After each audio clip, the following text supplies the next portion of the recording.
Hello, okay, right. Welcome back, everybody. Hopefully, we are back. I'm just going to wait for the chat to pick up. Hey. Right. Can people see me as well as hear me? Yep, all good. Right, going to move around. Wave. Okay, right. Is everything... Ooh. Did I drop a frame there? No, I did not. Okay. So, for those who are unsure, it doesn't... Basically, I can't tell whether or not it's Twitch that's having a problem, whether it is the game that is playing problem that is not playing well with OBS, or some combination of the two. I suspect it might be the game. But even when I tried to disable the recording and such, it didn't quite seem to work. So it could be that it needs more testing, which is a shame. Oh, Twitch support was still looking into problems an hour ago. Okay, good, right. So, since the camera seems to be working all right, okay, I'm going to give West of Loathing one trot. And if that doesn't work, then we are moving this to an AMA, because I'm not losing my stream for words,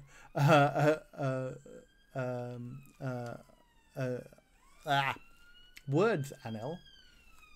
I want to make sure that I can offer you something. Anel's fact corner time, yeah.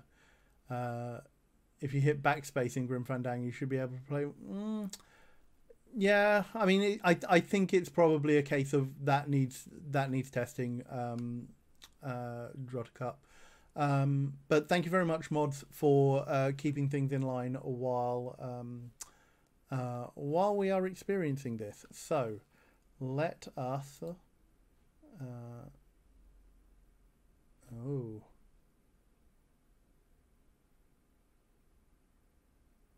Okay, let us take this to the game stream. And options. Put the music up. Probably put that up to about 4%. Okay, right.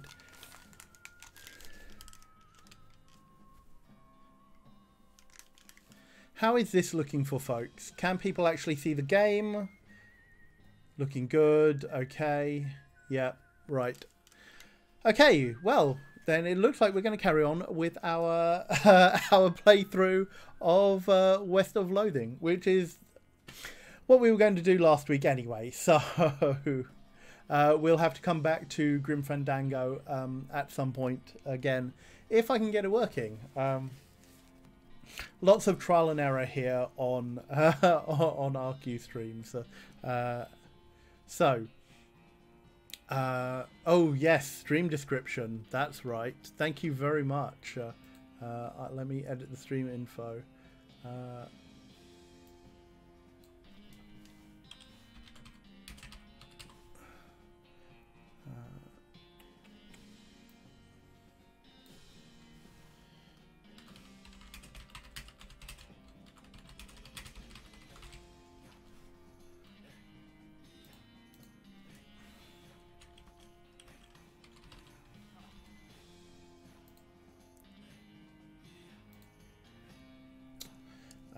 Okay.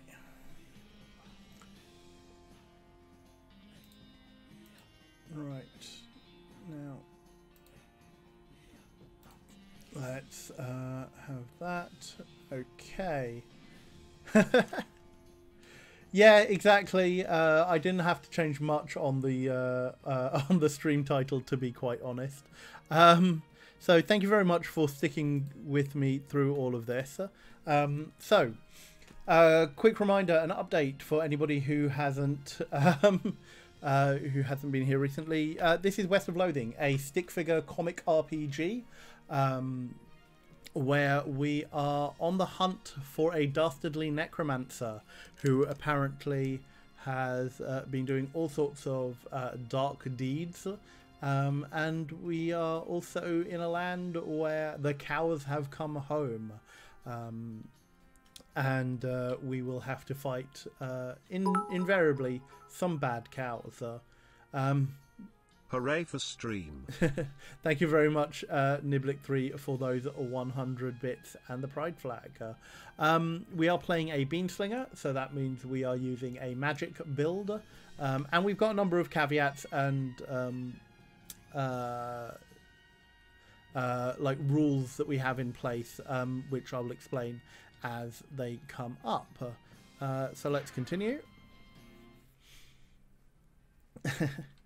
So yes, we've just done Roy Beans collect all the jelly beans, so that is good. So let's have a look at our map. We've got a couple of new locations: the Madness Moor Mine, Reboot Hill, and Jumbleneck Mine to explore. Or we can just head west to Frisco. Let's do a quick checkout of these locations. And here we come to one of our first caveats. And Laura, yes, that is a full map. We're approaching endgame. Obviously, I haven't covered a lot of things. There's a whole like cultist subplot and mysticism thing that I haven't quite done. No, we haven't forgotten charcoal about that ritual with the Stardust. I'm still missing some of the parts for that, unfortunately. So one of the caveats that we have put in place is that because we can speak Goblin tongue, goblins are friends. We do not kill them or harm them unless it is absolutely necessary to, i.e. in self-defense. There's a goblin marching down the trail in a soldier's uniform, the pants of which have been seriously pinned up to account for the goblin's stubby little legs. It salutes when it sees you. Hello. Hello, what's up? I'm soldiering. Yes, I can see that. So let's talk to it. I didn't think there were any goblins in the military. What's your unit? What? Where a uniform getting? From Dead Soldier Man's. So I'm soldier now. Not quite how that works. Well, let's try outfoxing them, see what we get. I see you having a medal. Oh, Shiny Dangle, yes. Not earning Shiny Dangle properly. Other soldiers angry if seeing. Oh no, you take. The goblin hands over his medal with a grateful salute. We have a purple brain pin. I feel a little bad for swindling him out of his medal, but hey ho. Cat-sized dragon, no Grim Fandango, unfortunately. The game did not seem to want to play well either with OBS or with the difficulties that Twitch are currently having. So we're coming back to West of Loathing as our fallback. Kevin Lit Bumpkin, yes, we are back on West of Loathing. West of Fandango. Hey, Mike. Welcome to the stream. I'm guessing you did not see the various issues that we had getting to this point.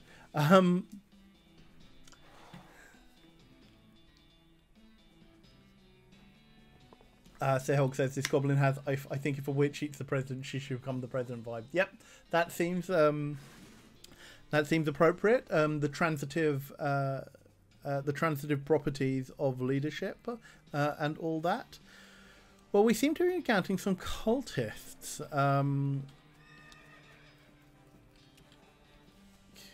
The guard nods as you pass. Aha! So we've got some loco weed extract. Harvest it, yes. Ah, it looks like we might have come across a cultist base. Let's see if we can infiltrate it. Oh dear. Yeah, I don't like this one bit.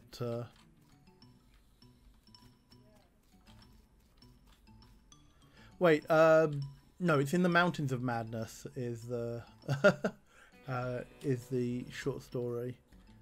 You hate this spiral. Don't we all? Don't we all? Cultist ignores you. You don't like this. Ooh. You sense a deposit of bean iron. We've got bean iron nuggets. Cool. Yes, one of the first perks we picked up, folks, was silly walks. Well, let's see how far down in the mine we can go before Cultist ignores us. Nothing here. The spiraling shape. You want to stop looking at this spiral right now. Is it mirrors this shadow not quite? Oh, what was that? It says, "Dear Jeff, the big guy says to stay out of here. Praise be Roberto. Sincerely, Jeff." Oh, we've got different variations of Jeff.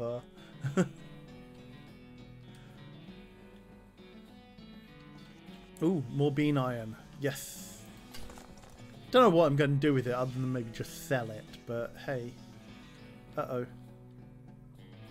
There's something weird about these rocks. But then again, there's something weird about everything in here, so it's probably nothing. Okay. I'm guessing this is the part of a mission that is related to something else. So, okay. Nothing doing here. So let us head to Reboot Hill. Wow, geez, I hope you're a veterinarian because this python you've encountered is sick. Oh no! So, the second part of our rules. Snakes are friends.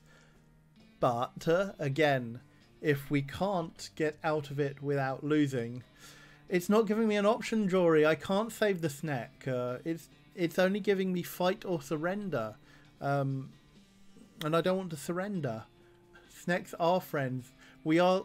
I think this sick python is going to have to suffer an altruism because I'm not being given any other options. Chat. I'm sorry. So we are going to take it to a John show. Oh, poor snake. So let us. Reduce its power. Let's try and deal with this as quickly as possible. Ooh, it hits really hard. It hits very hard. It's very hard indeed. I can't give the snake medicine, unfortunately. But we've got a snake venom bladder and a spleen. You skin the python because it's mostly muscle, and we get thick python skin. Sure. What does that do? This skin was until very recently stretched taut around some giant pulsating snake muscles. It's gross to think about and to look at. Put it on your hat to add 30 maximum hit points. Oh, but we've gone for the glass cannon build, so... and I think I want to put it on something better than a cultist mask, because snake skin should look better than that. Snake spleen can be used... The spleen is a seat of the fiery humours, or at least that's what you've been told. You don't have much of a sense about humours. Oh, chat. Yes, this game is full of puns.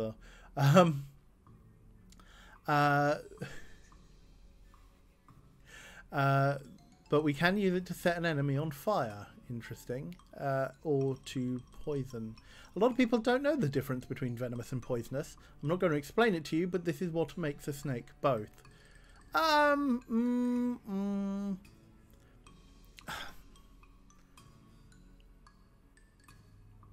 So, most snakes are venomous, not poisonous, because they inject their toxin. It's not that you touch them. It's not contact, basically. So yeah, venomous is injection, poisonous is contact, because you can touch venom and not unless you have a cut.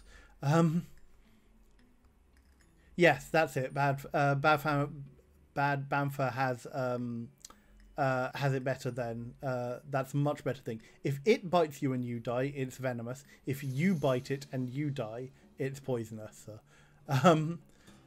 Yeah. And yes, Jory, there is a new emote. You can now give someone the pride eye, thanks to April. Maybe a little bit late for Pride Month, as I said back at the start, but you know, it's pride in our heart all the time. Or at least it should be, and it should be in everybody's hearts. So let us investigate Reboot Hill. These trees are decidedly ominous. Aha, Boot Hill. Don't worry, it's just paint. Well, what if I want to worry? What if it isn't just paint? There does seem to be a somewhat large cemetery, though. Wow. Is there anything at this end? Nope. So let's just headstand our way back.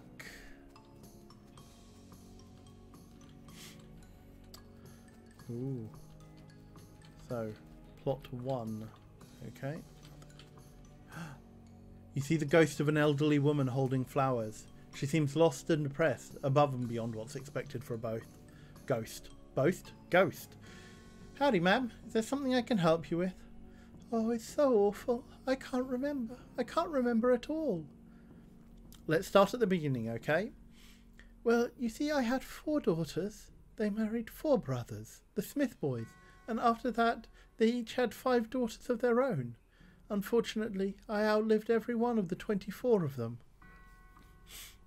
Aww. You know you're a ghost, right? Oh, yes. In fact, I died here in this graveyard where they're all buried. I came to visit them. I suppose my poor old heart finally gave out. That's not the problem, though. 95 years is a pretty good run, after all. So what did you forget? I bought this bouquet of flowers to put on my favourite granddaughter's grave. But I can't remember which of them was my favourite. I'm so ashamed, and I can't bear to leave until I've remembered. I see. Well, maybe I can help you figure it out. Oh, thank you. I'd appreciate that ever so much. No problem, ma'am. Can you remember anything about your granddaughter? Okay, so let's get out the notepad. Seventh Crow, is this game on Steam? Yes, it is. It may even be in the Steam sale. There is a Steam summer sale currently on until the 9th of July. So yes, you should be able to pick it up on that. I am currently playing this on Steam. So right, first name ends in a vowel. Name ends in a vowel. So, well, chat, you are getting a puzzle game, one way or another, this afternoon. Anything else? So, I remember I was 40 when she was born. Or no, 37. Or was it 42? It must have been somewhere in that range at least. Okay, so, Grandma was 37 to 42, and she's 95 when she died. Okay, anything else? Oh, her first name was longer than her last, just like mine. First name greater than last name.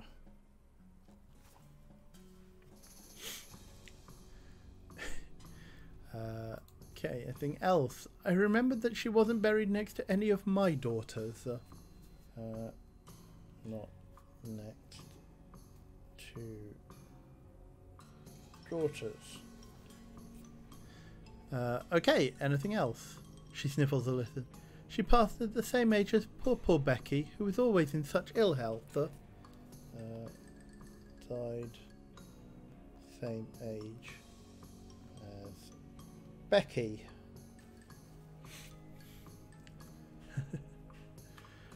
Anything else? Oh, her favourite hobby was knitting. She starts to sob. She knit me a lovely sweater for Christmas just the year before she died. And that's all I can remember. Knitting. Right. Now, let's see how difficult this is going to be. Knitting. Okay, then. Let me think a moment. I'll be back in a moment. Alright, dearie, I'll be here. So, we have a whole selection of the... Ooh. A loosely packed grave. You uncover a coffin that was apparently delivered by mail because it still has the address printed on it. Either this or this was a joke about someone going to Hellstrom Ranch after they die. Not quite sure I get the joke there. So, right. Wow, okay. Oh.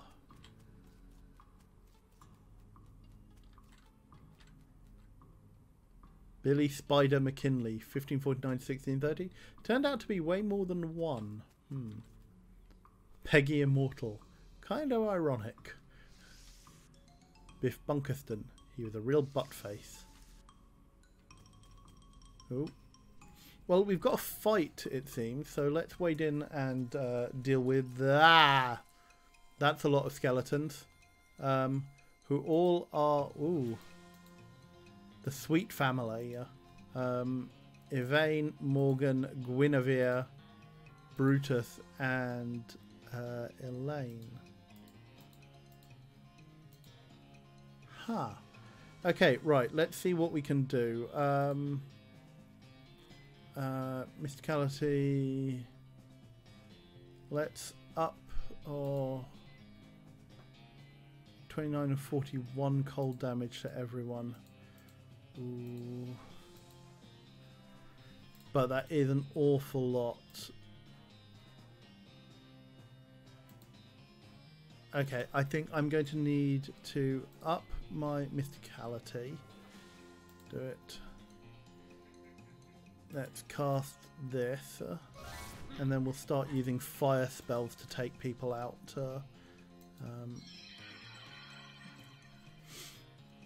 Thank you very much, Jory, for giving a sub to McHolly. Welcome to the channel. Let's take out the big one, since my companion, the Doc Alice, has the ability to take out skeletons. Ooh, they do hit hard. Oh no. I'm not sure I'll be able to get out of this one, chat. 18 to 22, that's not quite enough. 51 spooky damage. I'm just going to have to take that out because I can't be dealing with so many enemies. Let's take out 115. Let's hope I can take on two enemies at a time. We can take on two enemies at a time. Oh, these are boosters. Aha! So by taking out the main fighters, we might actually have a chance here.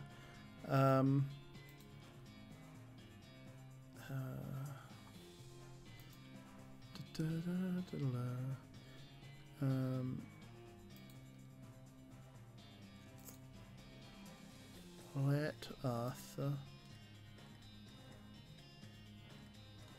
let's throw some dynamite as well. Deal 20. Cast a spell. And then we're going to take this one out.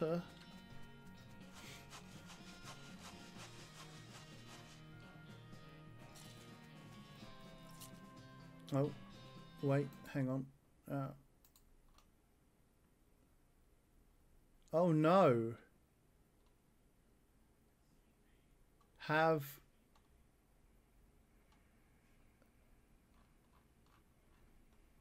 Right.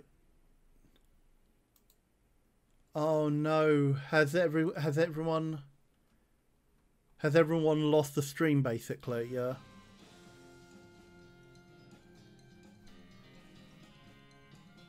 Oh no. Is it buffering for everyone?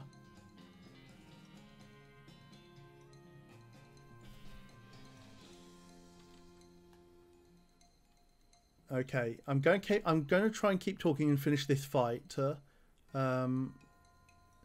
It's back in. Okay, right. Play faster. Zoom, zoom, zoom.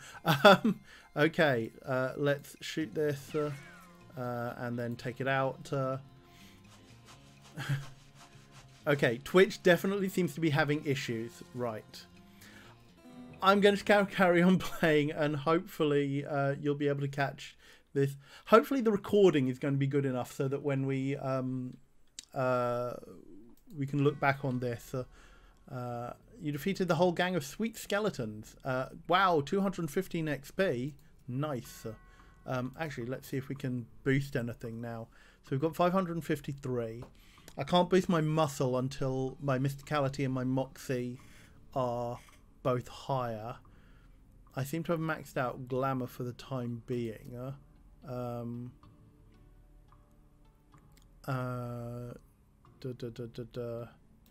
I can't boost my grit yet because these aren't at 9.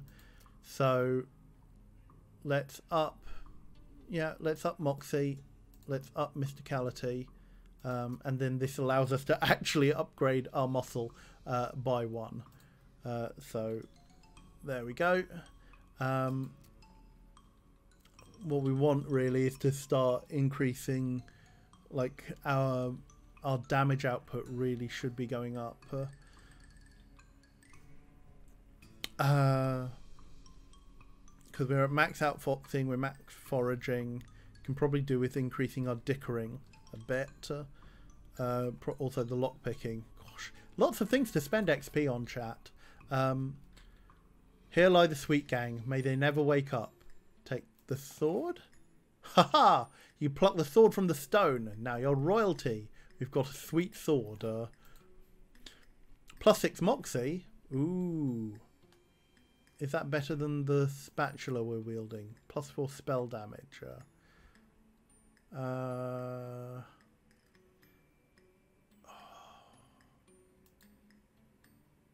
You know what? Let's equip the sweet sword. The sword is more glamorous than a spatula. So we are now with a gun and sword and bean through the Wild West. Yeah, sword and gun is a sweet combo. I'm really liking the look of the Pride Eyes. I have to admit, like when April showed them to me, it was like, ooh, ooh, ooh, ooh, ooh. But seeing them actually being used in chat is actually really, really coming out nicely. Right, so Buck Jeansley, Clean Willie Hinks, Annette Centerbaum tried to eat her way out of a bear. I mean, good on ya, but ooh. Snidely Crandlesworth, 1800 to 1700. He was sort of like a Benjamin Button kind of thing. Big Bob Hurlingham, gone to the big pie eating contest in the sky. Well, let's dig it up. Tripe pie. Increases muscle. Okay, so we won't be eating that. This time the bar ate him. Marmot skin cap. Ooh. +7 pistol attack damage. Well, this gives us 6 mysticality, so I'm kind of loath to get rid of it just yet. Rebecca Smith.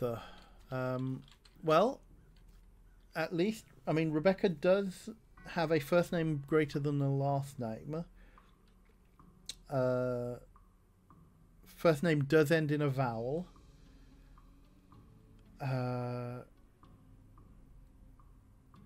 I keep forgetting what year we're in. Not next to any of her daughters. Died the same age as Becky, so she was... Oh, sorry. Rebecca is her name. Yes.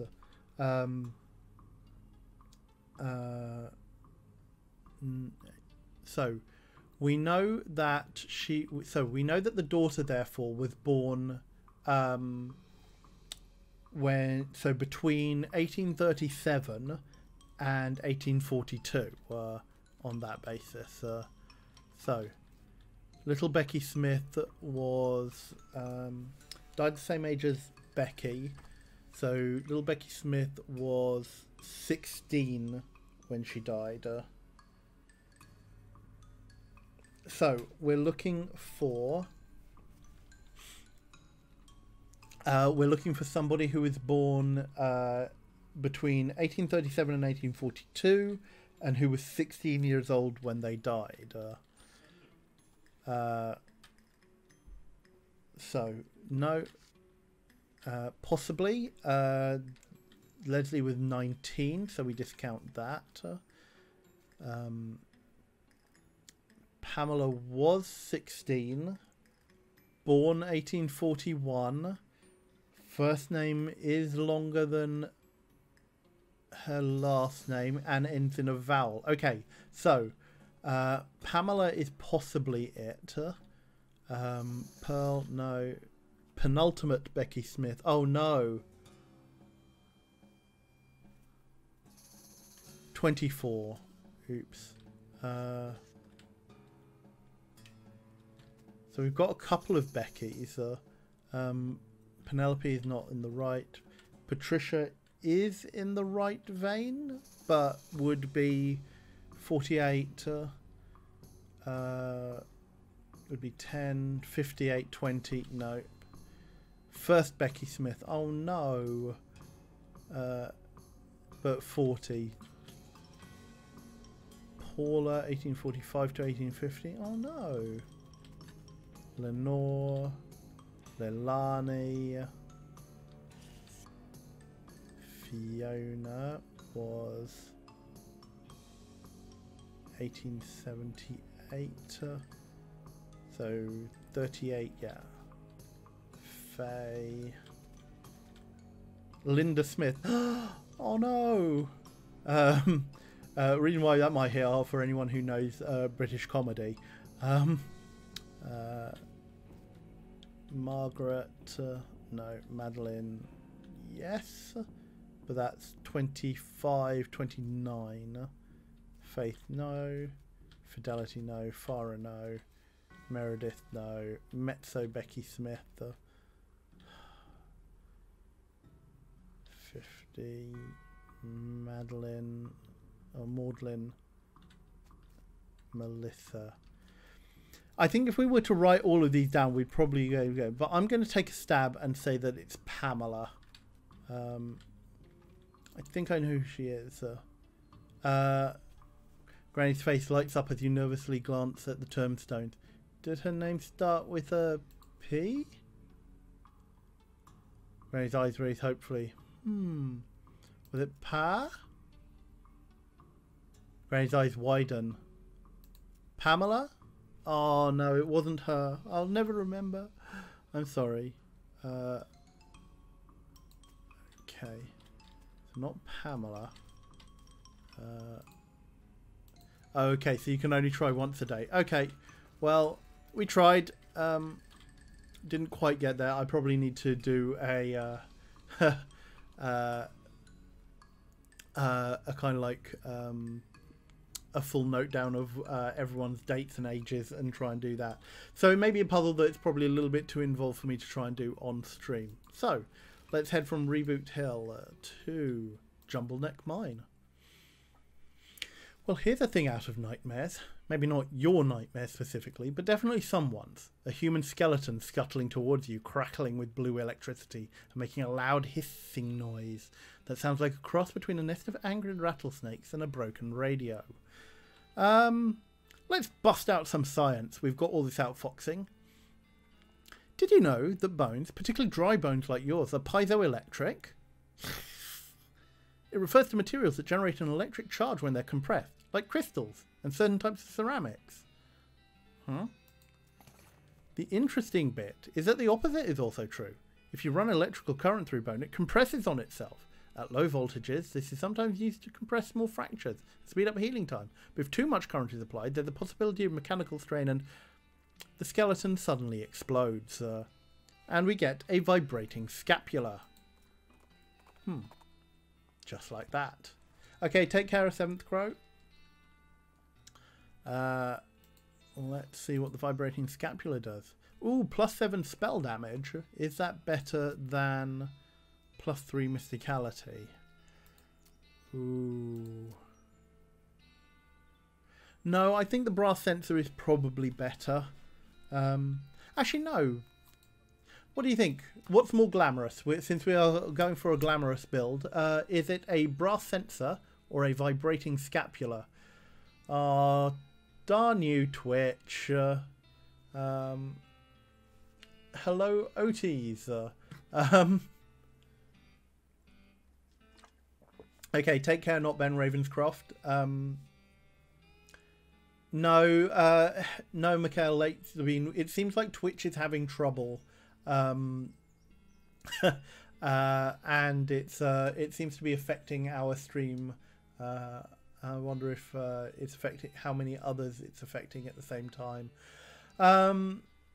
Stream is up and down like a fiddler's elbow. Niblet 3, yes, you are right there. So okay, if you can hear me, we have got a brass sensor, which gives us +3 mysticality, or a vibrating scapula, which gives us +7 spell damage. Now, which one of those two is going to be more glamorous to be carrying in our offhand?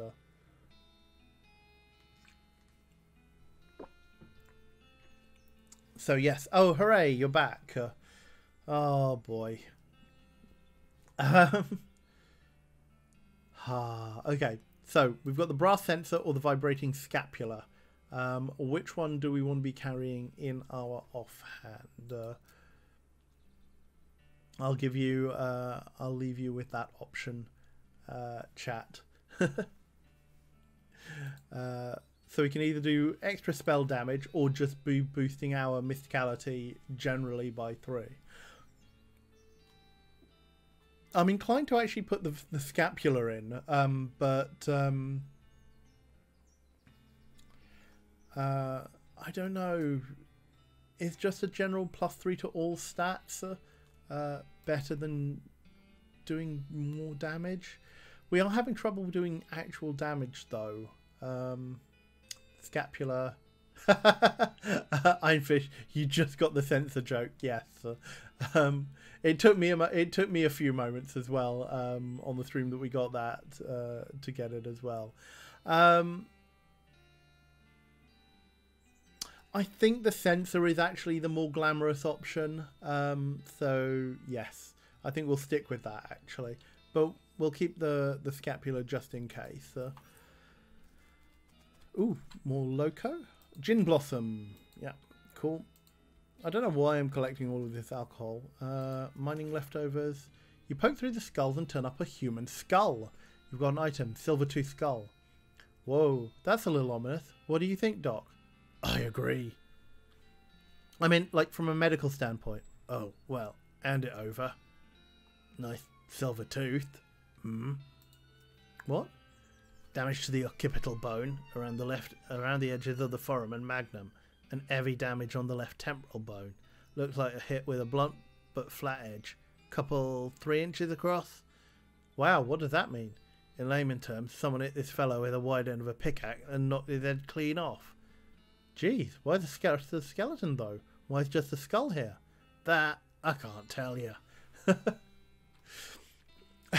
Yes, Doc Alice has the Dr. Thick voice from the Hatful Boyfriend stream.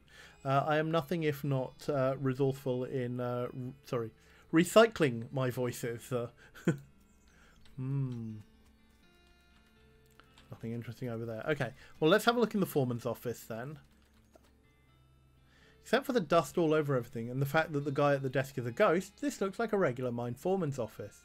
Okay. Let's have a talk to him. This ghost is busily shuffling the ghosts of papers on his desk. Excuse me. Kid, I'm busy here. I've got a mine to run. Take a hike, okay? This mine is still running? I haven't seen anyone around. We're miners, kid. If you saw anyone up here, I'd have to fire them for not doing their jobs. How's business? Oh, just great. Hunky friggin' dory. See this face? This is my happy face. And I'm double excited about answering questions from some random kid that wandered into my office while I'm working. Look how ecstatic I am. That's quite a silver tooth you got in that sarcastic grin. Made it myself. I've made a few little silver trinkets in my time. Now go away. Do you know you're a ghost? Do you know that you're a pain in the ass? No, I'm serious. You see me laughing? I have something that belongs to you. Oh yeah? Oh yeah? Well, that's a human skull. Notice the silver tooth? Look familiar? I don't mean to upset you, but I guess I forgot somehow. It must have been a traumatic experience. Oh, you think maybe? Sheesh, give me that damn skull. It's mine after all. What happened? I don't want to talk about it, and frankly, kid, it's none of your business. Leave me alone so I can get on with going into the light or whatever. Let's outfox him. You sure there isn't anything you want to get off your chest before you go? Look, I got wrapped up in some stuff that made a lot of sense at the time, but I'm seeing things more clearly now, and these aren't memories I care to relive with a fresh perspective. I'm just glad Holloway got me before things went any further. Holloway? If you know what's good for you, you'll stay out of that damn mine.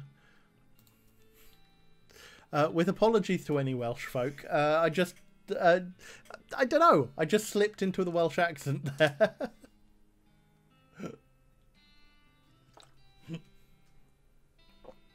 Oh wow, the eye between the color between the purple flaming hands.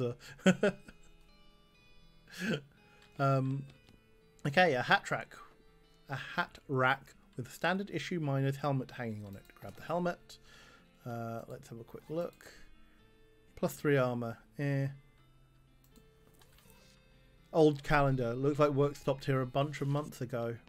Are we going to be able to get into the safe? Take a closer look. You stoop down to take a closer look at the safe. It's a pretty standard heavy-duty safe with a dial-type combination lock. Well, let's crack it. You press your ear up against the safe door and slowly turn the dial. Eventually, you manage to pop it open. You get a sack of meat nuggets and a weird knife. Score. The office safe is empty. You're the one who emptied it, remember? Let's have a look at the weird knife. This knife has a thin, twisty stiletto blade made of tarnished black silver. It looks wicked sharp, but holding it makes you feel a little uncomfortable. Like somebody is whispering your name, but you can't quite hear them. -5 mysticality, but deals extra damage against cows and other demonic creatures. Given that it reduces our mysticality, I don't think we're going to be wielding it, but... rocks. Probably some mine leavings that got piled up here. Don't find anything of interest. So, we were told to stay out of the mine. Do we do so? Or do we actually head on down, chat? I'll leave it up to you. Do we go in? We've got one vote to go in from Charcoal. We do the opposite. We go in. Go in, of course. Go in. Since when have we listened to warning? Shotgun. Knife. Yes. Okay, cool. Everyone wants us to go in. We'll check it out. This elevator is quite dusty inside and doesn't appear to have been maintained for a while. It does seem functional, but the control lever is chained and padlocked. You notice the shaft is totally silent. You expect to hear the rumbling of mine carts and clanking of pickaxes echoing up from below, but there's nothing. We need lockpicking 3. Okay, how far are we off from lockpicking 3? Quite a way. Okay, well let's try and get some XP then. Where should we go? Wow. Okay. Twitch is really... OBS is not being helpful here because it's saying we've been live for only 7 minutes. Which I'm pretty sure we haven't. So... Where shall we go? I think... I know we probably haven't done a lot of the actual missions. But I think we'll probably try moving the plot along and head to Frisco. A very long... Twitch has realised that time is fake as well, yeah. I think we'll probably try moving the plot along and actually go to Frisco and see what we need to do there. And then we'll do some. We'll see whether we need to actually come back and get more XP by doing some random bits and pieces. Went offline briefly a few minutes ago. Oh, really? Wow. Okay.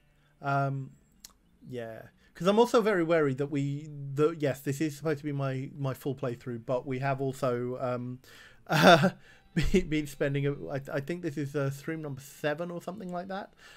So yeah, let's go to Frisco.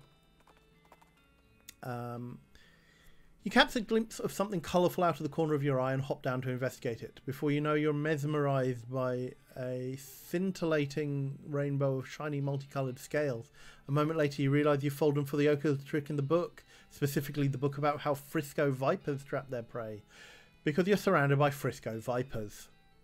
Ah, more snakes. Oh dear. Well, we don't have the option, so we're going to fight. Whoa, that's a lot of snakes. I don't think we're winning this one. Snake friends are probably going to get the better of us, I'm afraid. Let's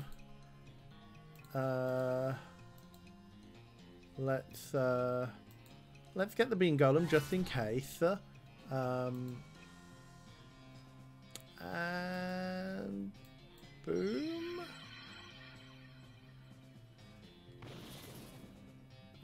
Shoot. Oh yes. Oh yes. We don't have 62 hit points. Yeah. Oh. We get angry and we pass out. The last thing you see before you pass out is the rainbow tinted pair of fangs darting at your throat. That's probably fair. Okay. I'm going to take a quick break here, folks. Because I don't even know what time it is.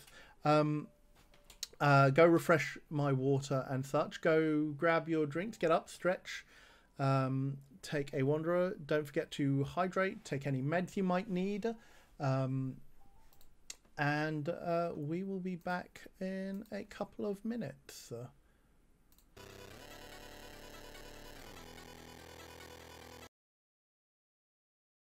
And we're back. Thank you very much, everyone, for sticking with me through these somewhat trying Twitch times. Oh no, are you here?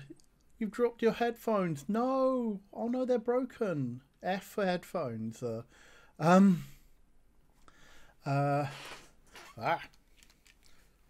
Sorry, got my headphone cord trapped under there. So we are back with West of Loathing, for anybody just tuning in. Apologies that we're unable to bring you Grim Fandango as intended. Seems like a combination of the game not playing well and the Twitch issues that seem to be occurring put paid to that plan.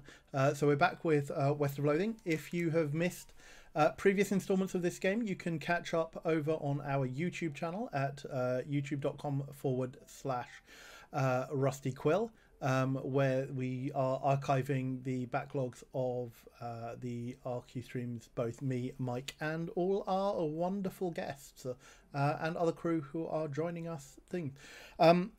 I decided during the break to treat myself to something a little bit stronger than just water.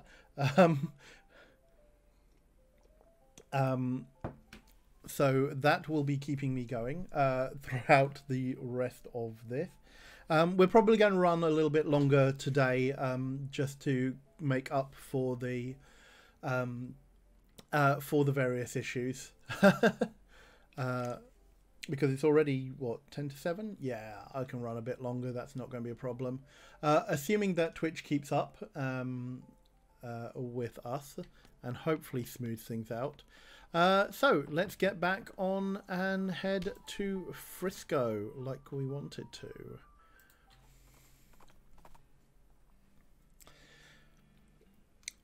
So, with a spooky combination of hissing, chattering, and clanking, an ancient skeleton rises out of the sand in front of you. He's wearing well-deserved nice drink. Thank you. And thank you very much. Are you here for the 100 bits? He's wearing a dented and rusted antique armour and a long handlebar moustache. Must be an ancient explorer or would-be conqueror. Hopefully the former, because he didn't seem to have been much good at the latter. How did your moustache stay on? Do you use glue? Okay. Do we fight or do we give him a history lesson?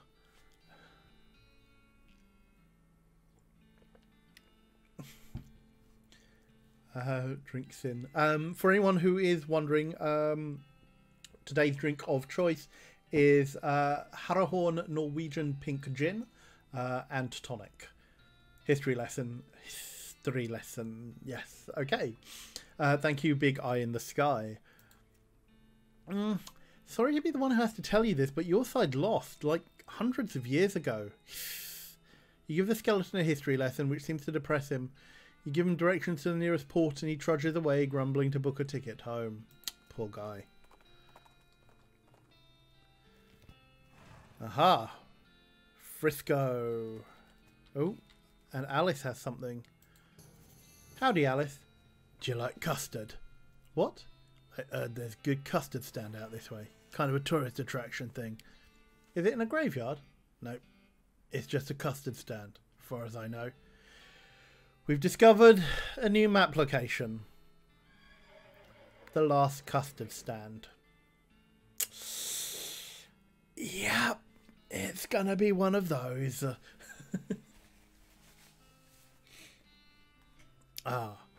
So what do you think we should do next? Oh, this is Frisco. Looks a decent place. Seems like Smee's still upset about something though. Yeah. Okay, so... Wow.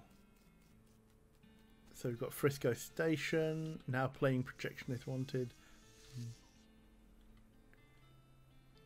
Gloomies? Or Glontsies? Or Gloonsies? Must be Gloomies. Some impressive manners. Nearly identical houses as far as the eye can see. Okay, what's this note? It's a flyer of some sort. You've got a comedy flyer. Uh-oh.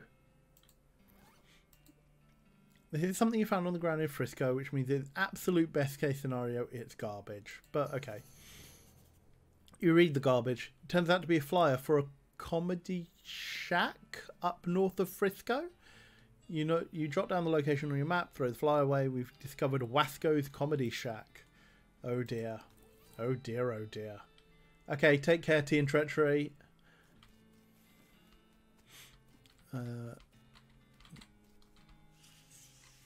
Word on the street is that Projectionist Wanted 2 is already in the work. Boo! Okay, well, let's see what Smee wants, before we go talk to anyone else. What's going on, Smee? What voice did we use for Smee? It was that kind of obsequiousness. This fancy pants calls himself the Emperor, and he won't let us build up. He won't let us build our tracks up to the station. Can you see if you can talk some sense into him? I'm on it. Oh, ho ho ho. Now, who was it? Like, Americans might have to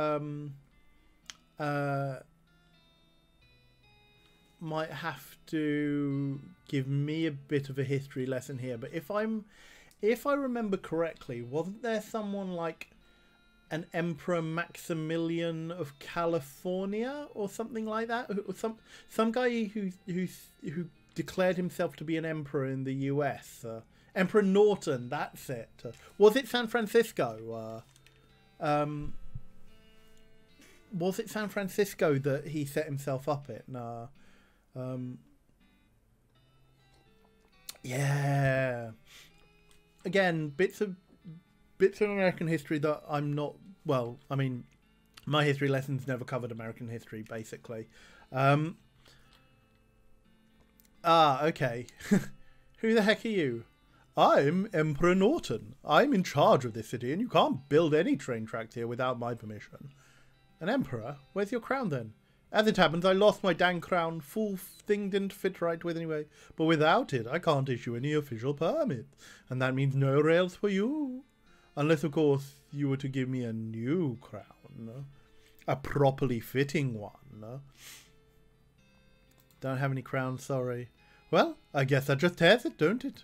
So not only do you not get that permit, but also... He reaches into his pocket and grabs a handful of powder, which he throws in your face. Your eyes burn. Ha! Have a taste of my famous antivirus, sucker! Your vision goes all weird and you pass out. What was that? When you come to, Norton is gone. And so is the train. Uh-oh. Oh, antivirus. Boo. Boo, I say. Where'd the train go? That lunatic stole it. He drove it off here somewhere into the desert. Norton's gone off the rails.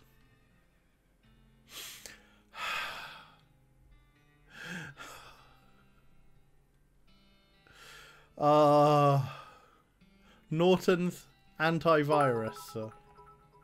Or antivirus. I love this game so much.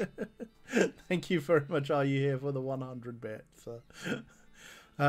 He points to a set of deep ruts off to the side of the railroad tracks. You walk over to investigate, but you can't see it because of this weird hexagon thing your eyes are doing. You should probably get that checked out, boss. That Norton fella said something about an antivirus. Maybe someone around here knows something about that. Wow, Smee's... I've lost Smee's voice, actually. Wow, okay, let's talk to the doc. You gotta get those eyes fixed, boss. Norton's getting away with our train. I'm working on it. This is the worst. Did I hear Smee say antivirus? That's bad news. For real, everything looks real weird and it's making me dizzy. Even if I knew a particular cure for that, I ain't got any with me. And without time for a specific diagnosis, we're going to need an eye-powered cure-all. Like what? Well, honey's real good for infections and the like. Didn't Roy Bean have some kind of really special honey jelly bean? It's a long shot. Oh, sorry. Didn't Roy Bean have some kind of really special honey jelly bean? It's a long shot, but I haven't got any better ideas. Me neither, I guess. Let's get going. Okay. So we've got Lost Custard Stand. Let's head back to Roy Bean and see if he can help us out. Are you here? It was Alex's characters from Space Pal. It was Schmur, yes. Yeah, it was that kind of like oily obsequiousness, but I seem to have forgotten it. You find a poor lost crate which has been abandoned and forgotten by its owners. How sad. Well, let's open it up. They're not going to want it. So we've got a bar of soap and some nails. Oh, wow. This is very disorientating. Howdy, Lena. Thanks again. No, sorry. Roy Bean was Batman, wasn't he? Howdy, Lena. Thanks again for helping me get back all my jelly beans. Oh, no, wait. Here we go. There's a single yellow jelly bean in this case with a sign that says Paraguayan murder bee honey jelly bean. Very rare. 6,000 meat. Does this jelly bean really cost 6,000 meat? Well, normally it does. But I guess, seeing as how you helped me out with them bandits and goblins and damn dirty hippies, let's call her 5. 5 meat? Really? Yeah, I reckon. Better buy it in a hurry before I change my mind. Buy it? Yes. You hand over the meat. You almost feel bad because of the depth of the discount. Honey jelly bean. So, honey jelly bean. Rare and expensive jelly bean. Eat it. You eat the jelly bean and your vision immediately clears. Modern medicine is really amazing. Hooray! Okay, back to Frisco it is then.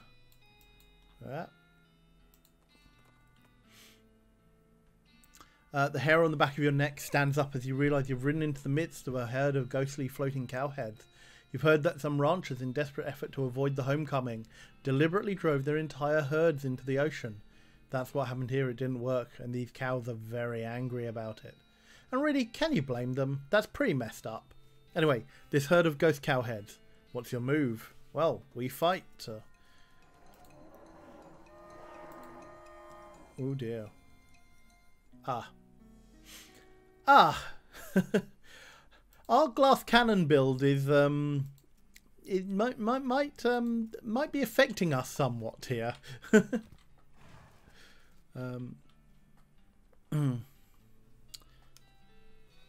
You gotta get that train back. This is embarrassing. Smee points to that set of deep ruts off to the side of the railroad track. Norton's taking the train off somewhere in the desert. You have to follow him. I'll see what I can do. See if there's anything else. Frisco. Nice station. Too bad there's no train that runs here yet. See about Gloomies. Oh! Ha ha ha! Completely wrong. It's Cluncy's bar. Of course it is.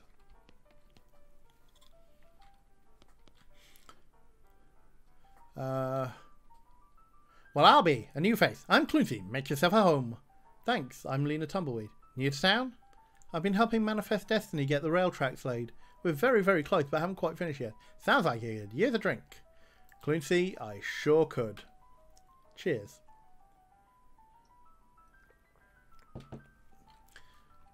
What have you got? Ah, okay. New Amsterdam and new fashioned. Oh, an olive gin cone.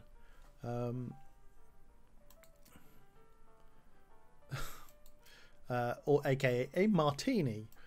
The new fashion. This cocktail was just invented last week. It's got whiskey and sugars and bitter in it. It's garnished with a new kind of orange peel thing called a twist. That new name is never going to stick.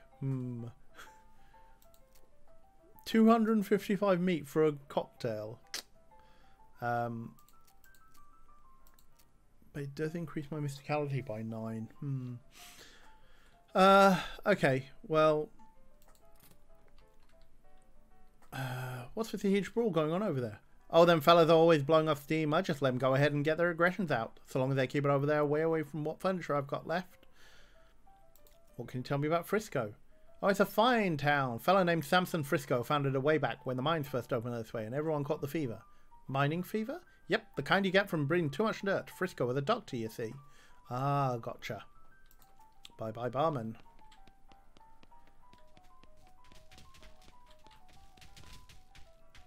It's a real Frisco fracas. Fracas. Let's not get caught up in a fight. I think we're fragile enough as it is.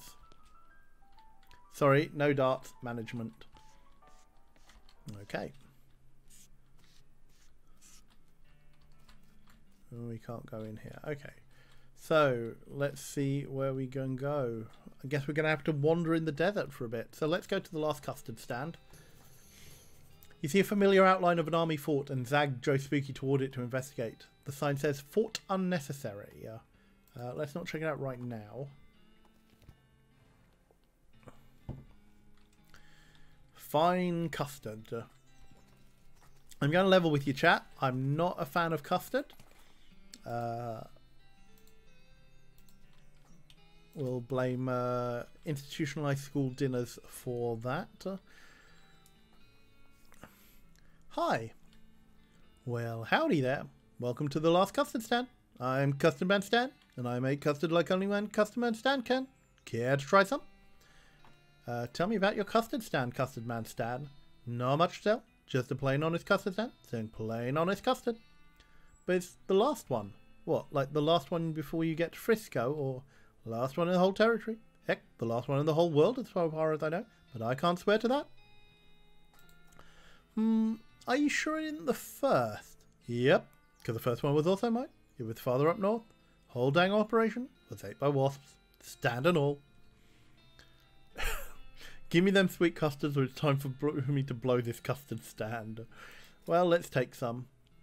Oh, I'm sorry, chat. Like the concept of like chocolate, raisin, or vanilla, and this is more expensive than the cocktails. An enterprising custodier has added raisin to this custard, thus raising its level. Oh, no, 340 meat for no. Blah. I'm sorry, all of those sound terrible.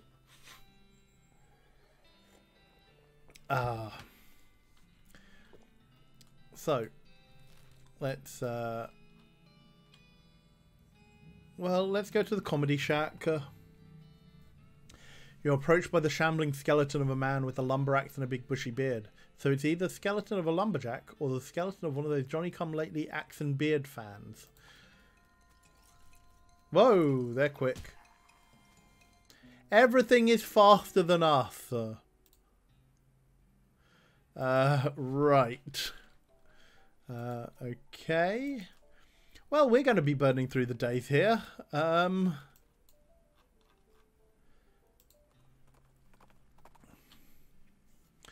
Joe Spooky gets a little skittish, and a few moments later you understand why. A low Nordic drone signals the existence of a nearby hive of Viking bees. You hop down and follow your ears to the source. Let's raid the hive. You extract as much honey as you can before the stinging gets unbearable. It's the bee's knees, mead. So let's see, what does mead do? Increases muscle by 11. Okay. Oh, Alice has got something for us. Howdy, Alice. Alice stops and sniffs the air. You smell that? No. It's real faint. I only caught a whiff, but there's a distillery nearby. Good grief, Alice. It's like you've got super wino powers. Hey now, I object to be characterised as some kind of lush. I am a connoisseur of only the finest of ooches. Okay, let's check it out. Moonshine still. Thanks for the reminder. Oh dear. How bad is this going to be, chat?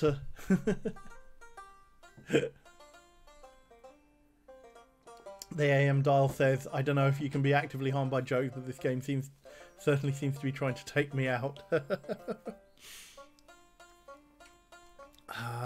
Okay, steel yourself. Howdy, howdy, howdy. Wasco Shafter's the name and comedy's the game. Are you here for a real sly-tapping good time? Alright, hit me. You hand over the meat and Wasco clears his throat.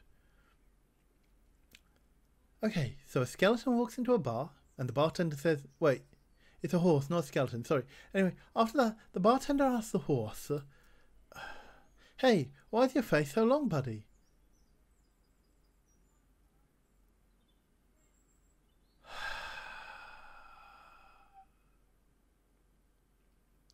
Wasco takes a bow. Want to hear another one? Want to hear another one? Macaulay says, use your gun and sword, please. Alright, let's try one more. You hand over the meat and Wasco clears his throat. Alright, a guy walks into a bar and the bartender says, sorry, we don't serve goblins here. Oh wait, I forgot to mention, the guy's a goblin. Anyway, the end. Oh, come on, Wasco. Wasco takes a bow. Want to hear another one?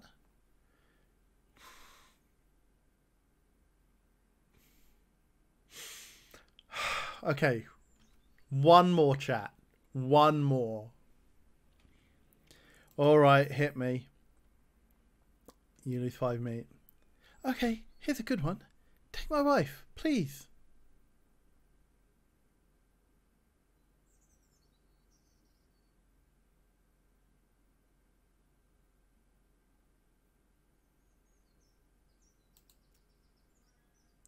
Please?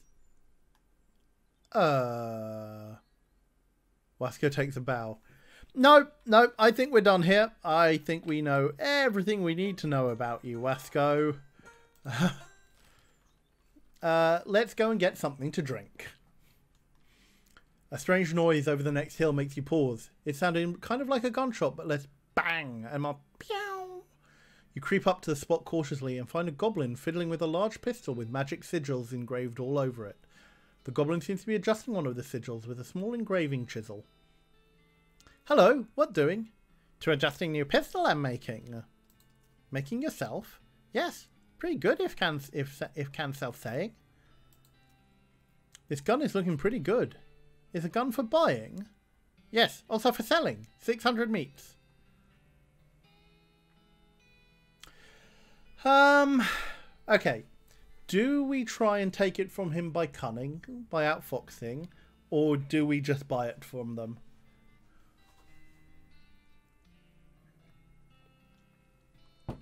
Buy or cheat? Outfox the charcoal, pay the nice goblin friend. I say buy. No, don't be mean. He seems like an honest goblin.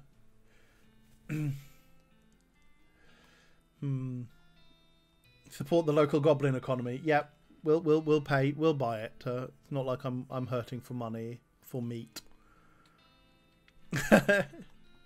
Let's buy the pistol.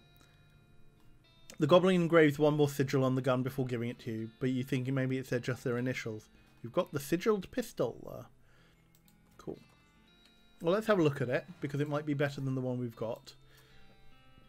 So we've got +5 Moxie, 13 and 17 damage. Wow. This pistol is carved with magical glyphs, even on the inside of the barrel, which makes it really bad as an actual gun, but it does +15 spell damage. Yes, please. So we have magic sword and magic gun. Test it on Wasco. Yeah, if people are having freezing issues, apologies. It's just Twitch. We will just have to work through it, I'm afraid. So, let's see what we've got. Jar of Moonshine under the spout. Let's not take it for now. Let's go and have some gin. Yep. Jar of Moonshine. Okay, let's take it. What does Moonshine do?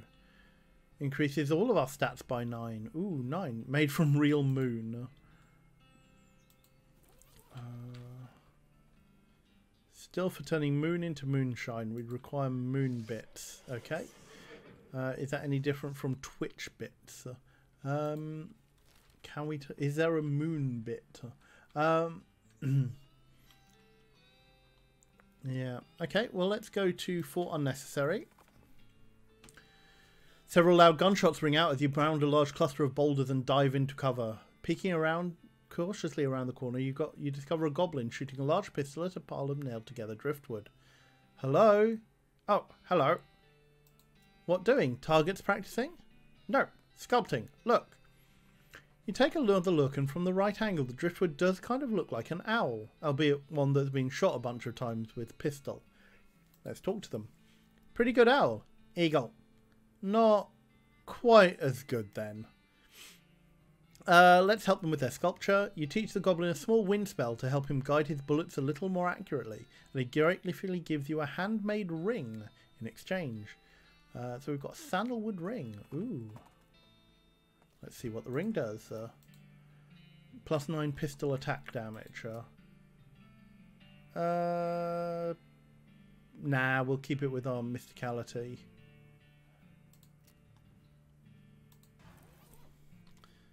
Fought unnecessary. Somebody arranged these cannons haphazardly and then left them out in the rain. Everyone knows you have to keep your ordnance waterproofed. A harried-looking young woman in a military outfit darts in front of the door as you enter. Oh no, I can't be having any more misfits in this jerk ward. You can either swear to me that you're halfway competent, heck, even a quarter, and that you'll help sort out this crew of no-hopers, or you can turn right back around and march double time. Sure, I'll help. Alright, I'm going to hold you to that promise. Come on in. I'm Captain Harriet Davenport. My name's Lena Tumbleweed. What's the problem, Cap? Problems. Welcome to Camp Fubar, where all the army's idiots and rejects are sent so they're out of the way. I've had it up to my eyeballs trying to run this place. Please help these morons figure out their malfunctions so they can muster out of here and leave me in peace. Can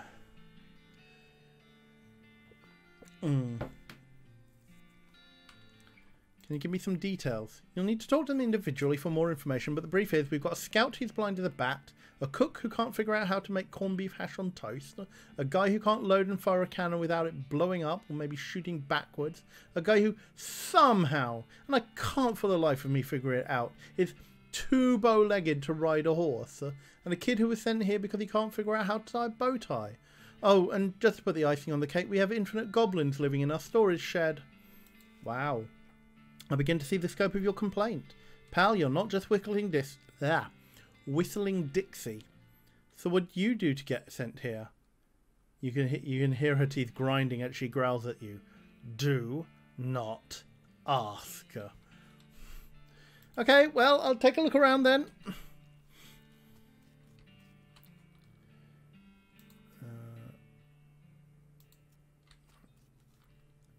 Okay, let's have a look. There's the nameplate on the desk that says General What's His Name? Investigate. Desk is basically empty, but you do find an old medal discarded in one of the drawers. You've got a medal of adequacy. Ah. Howdy. Hi, what's wrong? Oh, gee Willikers, I had a pretty good job as the General's personal assistant, but I got fired and reassigned here. What happened? Everything was great at first. I'm pretty good at scheduling, and I can write shorthand, and I'm an A+ boot polisher. But then General went and decided he'd look more serious and sophisticated with a bow tie, and expected me to do the tying for him. No good. No, I can do a sheep shank, and a bowline, and a clover hitch, but for the life of me I can't get a bow tie to look right. The General sent me out here with one to practice on and said not to come back till I got it. 45 moxie. Wow. Actually, how far am I off actually having that much moxie? No, that's a lot more moxie than we have. Okay. Howdy, Private Cooker. How appropriate. Well, it would be if I knew how to cook, like even a little bit. What seems to be the trouble? We've only got 2 ingredients here, and I can't for the life of me figure out how to combine them. What are the ingredients? Corned beef hash and toast. Try to help him with a metaphor. What if you thought of the toast as...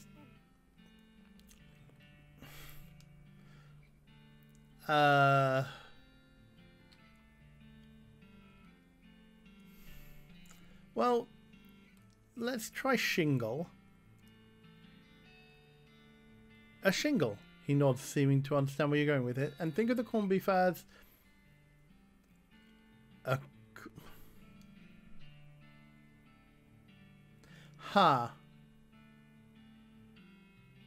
None of those seem to go well with that kind of that metaphor. What is shinola? Or is it shinola?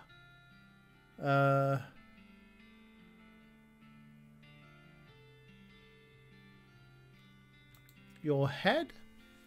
So I should put the corned beef hash under... No, next to... No. I'm sorry. I don't get it. Let me try again. Okay, if you think of the toast as...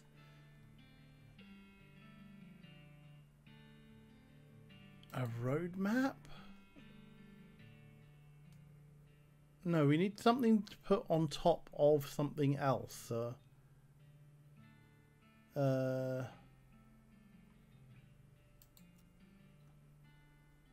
Right, hang on. So our options are a corned beef, like a pipe, shinola, your head. I'll try your elbow. Let's think of the corned beef as your head. So I should put the corned beef hash under... No, next to... Oh.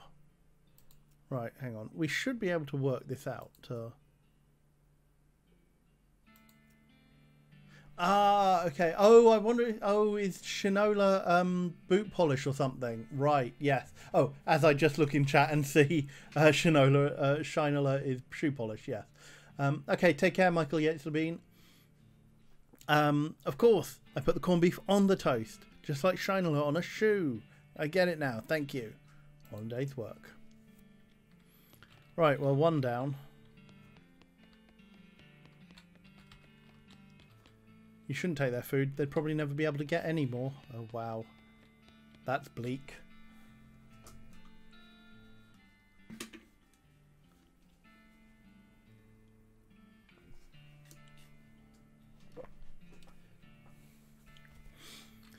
Okay then. Well, that's one person down. We can't do the Moxie on the other one. Oh, that's the same door. Right. This horse has 4 left legs. Okay, sure. Howdy. They call me Private Bowlegs. I can see why. You seem uncomfortable. You ain't kidding. Look at my legs. They're bent so far out I can hardly touch both knees at once. Walking hurts like a dickens. The captain said it keeps you from riding a horse. Yep, they're too wide. Horse slips right out between them. Huh. I think I could ride a mule though, what with them being a tad lower to the ground. Where would you get a mule? There's a place up north that rents them, but I can't get out there myself, so I'd need someone to go set up a contract on my behalf and have them send me one. Alamo Rent-A-Mule. Alright, I will check it out. A sign on the front says, important gun storage, no goblins. You crack open the door a crack and take a peek. Naturally, the shed is crammed full of goblins, to the ceiling. They're barely recognisable as individual goblins. You try and talk to them, but they're just babbling insanely. Let's not fight them unless we absolutely have to. Oh my lord, what have you done to these cannons? Howdy, what's the haps? What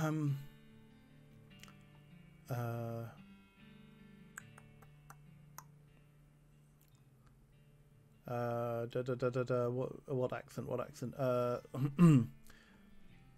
I'm supposed to be a cannoneer, but I'm terrible at loading cannons.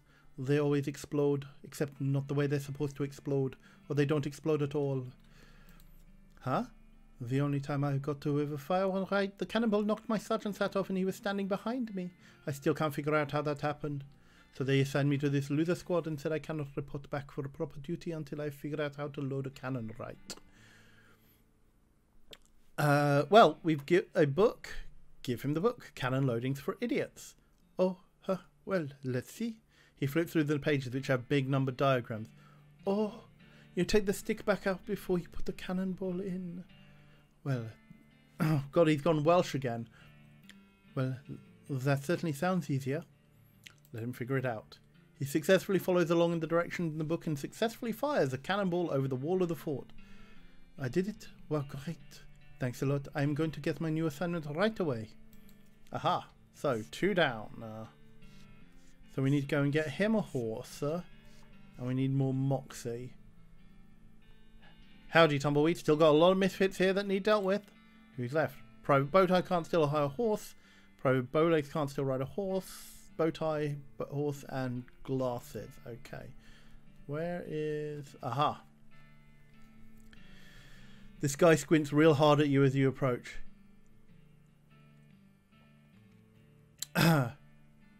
Howdy. Do I know you? Your fuzzy silhouette don't seem familiar. Nope, I'm just passing through. What do you do here? Well, I'm supposed to be a scout, but I went and broke my only pair of glasses. Without them, I can't see a dang thing. Well, maybe these will help. So we give him the binoculars. Well, I'll be. That ain't half bad. He climbs to the top of the watchtower and looks around. They work. I can see a dang thing. Hooray!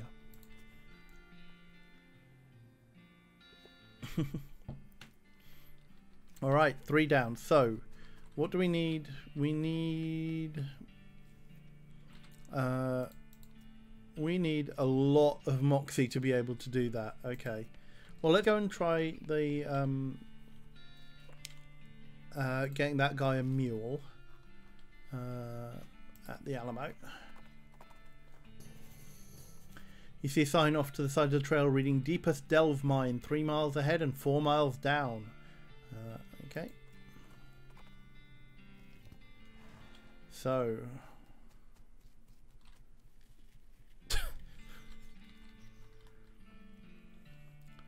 So. Any bet? Needle. This year's model. Needle. Yep. It lists a bunch of features you can pay extra for when renting a mule, such as cruise control, fuzzy dice, anti-lock hooves, deluxe eyeball wipers, sound dampened shoes, extra cargo space. Where are you going to put extra cargo space on a mule? Getting kicked insurance. Rear view mirror. Steel belted radials.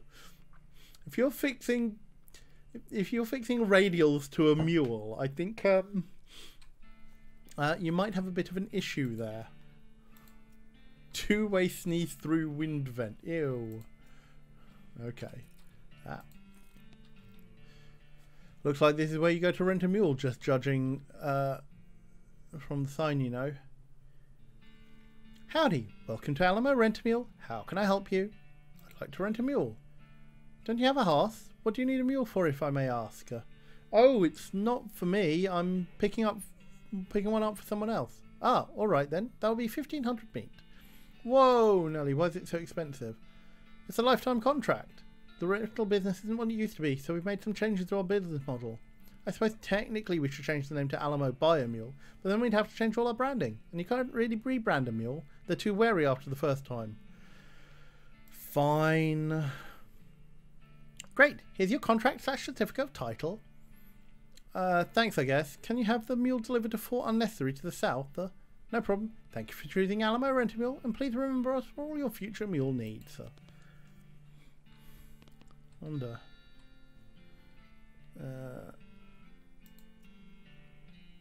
Okay. Oh, great. Another customer. As if I didn't have enough to deal with already, what with the paperwork and the heat and the mule bites, and someone keeps stealing my lunch out of the employee icebox, and my trick knuckle is acting up again. Gosh, sure it'd be nice to get a little peace and quiet, but nope, I've got to stand here at this counter all day, and the hardwood floor isn't helping my sciatica, let me tell you. Don't even get me started on what they pay us around here. The mules eat better than I. And if all that wasn't bad enough, I went and dropped my stewardess' birthday present down a stupid hole of a stupid mine. Will anyone go and get it for me? Haha, yeah, right. You want me to go and get it? What, really? Did a miracle just occur? I can't hardly believe it. Where did you lose it? Oh, not far from here, a place called Deepest Del Mar. I was looking to scavenge some free string to start the package with, and I dropped it. And of course, because it's a bracelet, it's round, so of course it rolls onto a hole under some kind of stupid machine. Ugh. Okay, I'll check it out. So, let's go to the mine. Okay, take care, Niblick. A skeleton moseys up to you wearing a leather vest, chaps, and a rancher-style felt hat bleached white by long years in the sun. He also has a tin star on his label that says Texas Ranger. He glares at you with suspicion in his eye socket, but doesn't say anything. He's missing his jaw, so he probably can't even hiss like my skeletons. Hey, what's up? You're a long way from home. The skeleton apparently decides he isn't interested in you and decides to turns to continue on his way. Well, let's offer him some assistance. Hey, wait! You're hunting for somebody, right? Maybe I can help. The skeleton considers this and pulls an ancient and faded wanted poster from his vest pocket. Looks like he's after some bandit leader named Dirty Jim Deeks, who, based on the date on the poster, has probably been dead for at least 50 years. You've been on the trail a real long time, huh? The skeleton nods with steel in his eyes. Eye sockets. Logic your way to the quarry. What follows is a long montage of you and the ranger asking town historians about old bandit gangs and checking library, newspaper archives and genealogy records. It wouldn't be an exciting movie to watch, but every clue that brings you closer gives you a definite thrill. And when you finally track down the location of Dirty Jim's grave, you feel like a champion detective. When you arrive, the skeletal bandit is sitting on his own gravestone, with a board from the lid of his coffin across his knees, cleaning and reassembling an old revolver. You hang back out of the way as the ranger marches up to Dirty Jim. Dirty Jim nods amicably, also short of jawbone, and the ranger gravely nods in turn and waits for Dirty Jim to finish with his pistol. After a minute, Dirty Jim peers down the barrel of the gun, seems satisfied and loads it. The two of them square off in a classic gunfight pose, arms akimbo, hands flexing and ready to grab iron. A leaf falls from a scraggly graveyard tree, and when it touches the ground, 2 shots ring out. And then Dirty Jim collapses into a pile of loose old bones. The ranger turns and nods to you, touching the brim of his hat in a salute. You salute back, and he tosses you his tin star before collapsing himself. Oh, wait, Smudger, this skeleton ain't big enough for the skeleton of us. Nice. Good hunting, old baddie. So, what does the badge do? Oh, gives us 9 muscle. Oh, shame.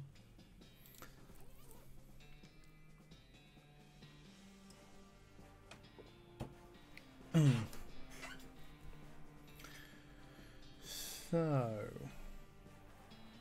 hold on. Okay. Coal Smasher 5000. This weird shaft thing goes down further than you can see.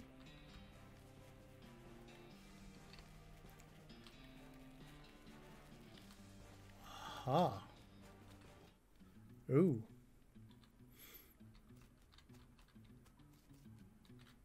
Oh boy,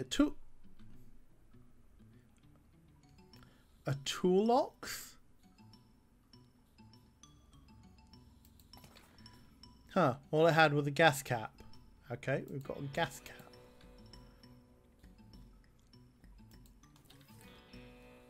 Ooh.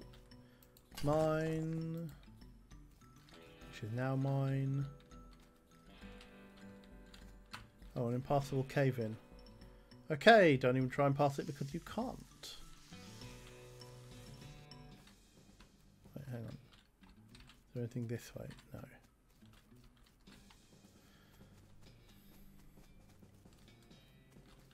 Let's climb down. A floor-to-ceiling shaft. Okay.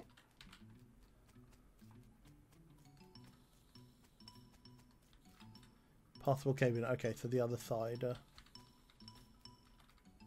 This elevator has a lot of stuff wrong with it. Percussive maintenance. You hit the elevator in all the right places. Bing, bam, boom. It starts up like it's surprised. Lever inside to tell the elevator where to go. How modern. Well, let's go to level 2.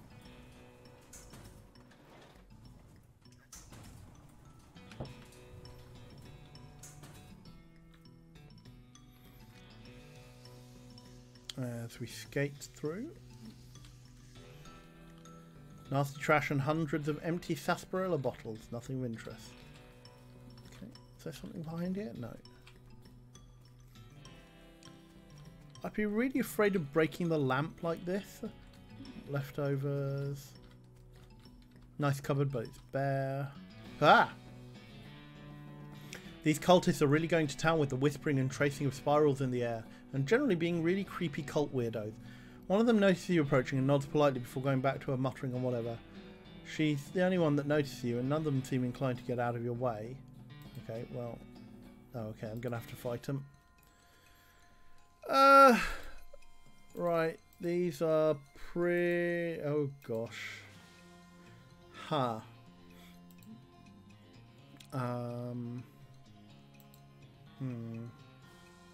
One deals 6 cold damage. Jeez.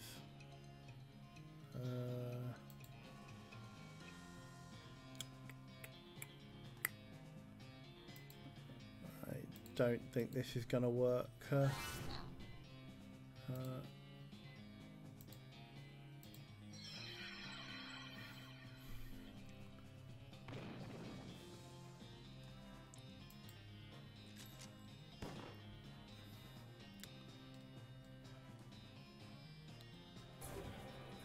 Ooh.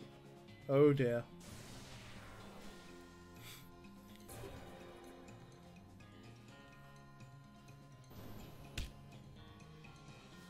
Huh.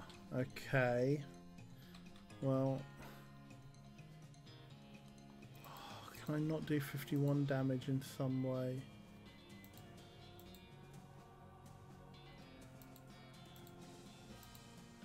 Okay. Well, let's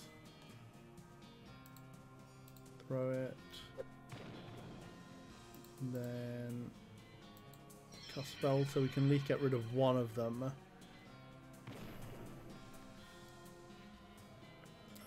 Shoot. I don't think this is actually going to be a fair fight. Yeah. Yeah. Right. Ow. Okay, so we're not... Let's see if we can go turn to a different level. Go to level 3. Culturism, yeah. Oh no, non-binary star system. Surprise conference call. No. That is the worst. Thing is really heavy. 30 muscle. Okay, so there's the bottom of the...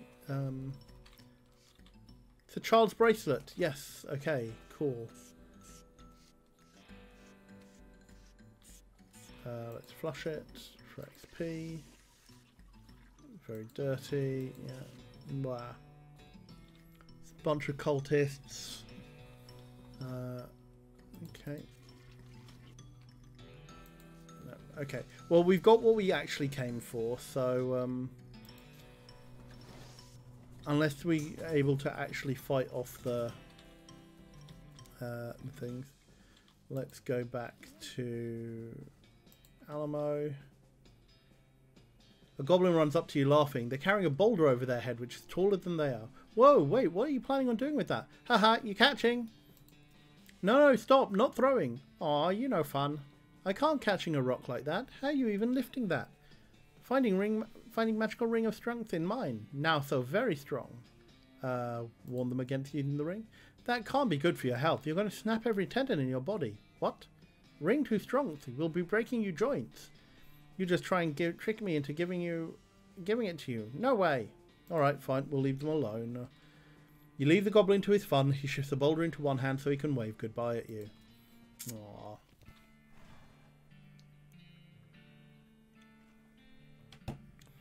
Okay. How's it going? Oh, pretty typical, by which I mean horrible. My shins are acting up, my eyebrows are on the fritz, and you wouldn't believe the amount of paperwork I've got to do. But of course, the pencil sharpener is broken, so I have to sharpen my pencil by hand with a nail file. A scorpion got in my coffee and drank half of it. Did you find my daughter's bracelet yet? Yes, I found it. Wow, thanks a bundle. It's a real tragedy there are so few selfless and kind-hearted people like you in the world willing to do a hugely dangerous favour for a total stranger without any expectation of a reward. Yeah, sure. Right. Okay. So, can we... We've got 717, so we can't level up our lockpicking yet.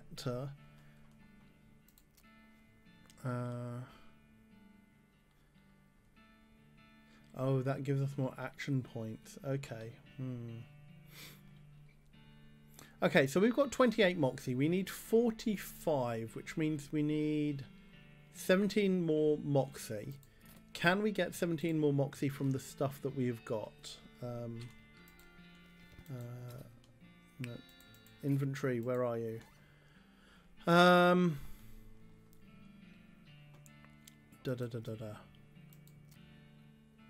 Actually, what have we got that... So, because what we can do is we can do... So this will give us 7 more Moxie, yeah? Okay, so that'll be... So that's good for Moxie. Right, so we got the Medal of Adequacy, which will give us 7 now.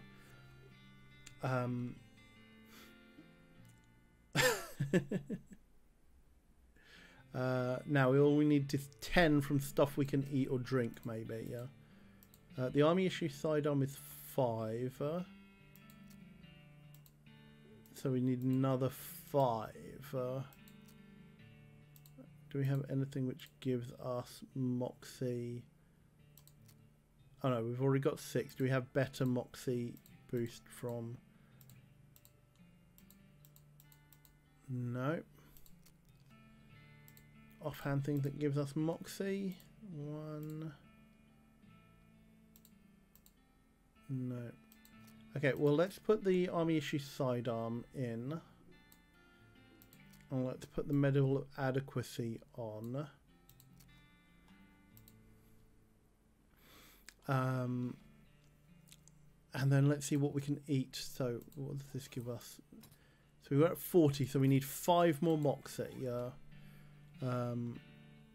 So is there anything we can eat or drink to give us... Well,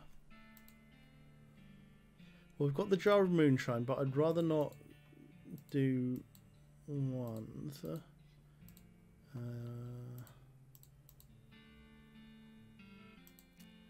Actually, let's see. No, no, no, no. 1. Aha! And a can of tuna. Okay, so we'll eat the tuna and get oil for tuna. So that should be 45 Moxie. So what we can do is go back to Fort Unnecessary. Ah, okay. Early access Magnus has now happened. Okay. Thin stream of smoke over the next hill indicates a nearby campfire, so you decide to check it out. It turns out instead to be a man strolling around nonchalantly. He's wearing a top hat which is on fire. Hey, mister, your hat's on fire. Yes, I know. You don't seem particularly bothered by it. Well, I don't think panicking will solve anything. I guess you have a point of sorts. So what's your deal? My deal? Well, I'm an artist. Ah, I see. So this is some kind of performance art thing.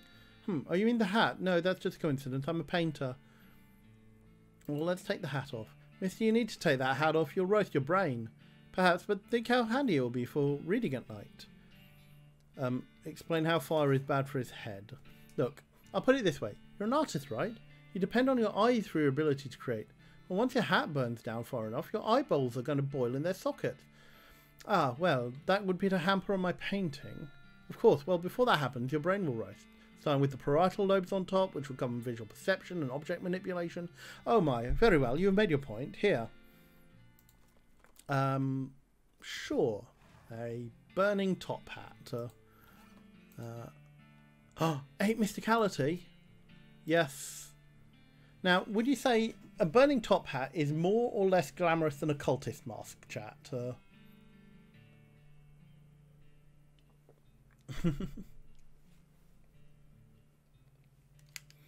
More. Okay, cool. Time to add the burning top hat. Yeah.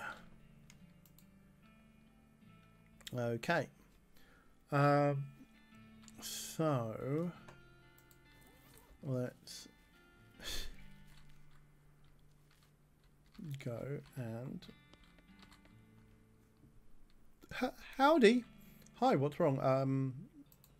We're good. Help him out. Okay, here, grab the two ends like this, right? You want this side a little shorter, and that end crosses over the top, and then under and up, while the other side goes a sort of zigzag, see? Then you bring the upper bit straight down and back around, and it folds under there, and then you pull it tight. Got it? I think so. Let me try it. The two of you go back and forth a few times until he finally gets it right without poking himself in the eye. I think I've got it. Thanks a lot. Wait, I'll show the general. He runs out of the building. I've never been able to do to tie a bow tie, do the proper bow tie from scratch. I've always, whenever I've had to wear a bow tie, I've always had the pre-tied ones, really, which are a lot easier. Howdy Tumbleweed, doing a great job here. Who's left? Oh, just need to sort out bow legs. Give him the Alamo contract. Yep, here's your contract. They said they'll send the mule directly to pick you up. Well, that's a load off a whole assortment of my limbs. Thanks, friend. Takes the contract and slowly mosels out. Hey, wait, you owe me 1,500 meat. Damn it. How much meat do I have? 379 left. Great job. That's everyone dealt with and out of here. And that means I'm finally out of this hellhole too. If we ever cross paths again, I really owe you one. Captain Davenport frisbees her clipboard, snaps you a salute, and marches out of the fort. All in a day's work. Well, it pretty much was a day's work. So that gives us 1,200 XP. So let's use it on... let's use it on the lock picking.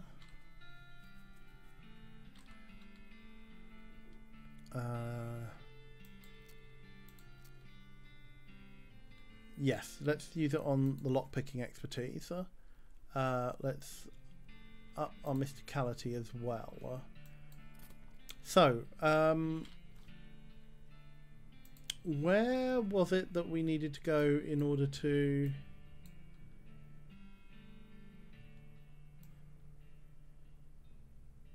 Where was the lock? Was it on the wasn't it on the mine there?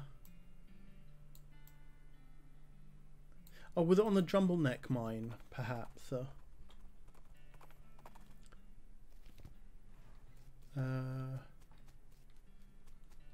Yes, right. Yes, we can now pick this lock. You pick the lock, remove the chains, and give the lever a yank. The elevator shudders as it begins to descend, accompanied by the sound of clanking chains and grinding pulleys. Very quickly, it becomes too dark to see, and you pull out your lantern. Very slowly, the elevator reaches its destination. You pull the door open and peer into the gloom.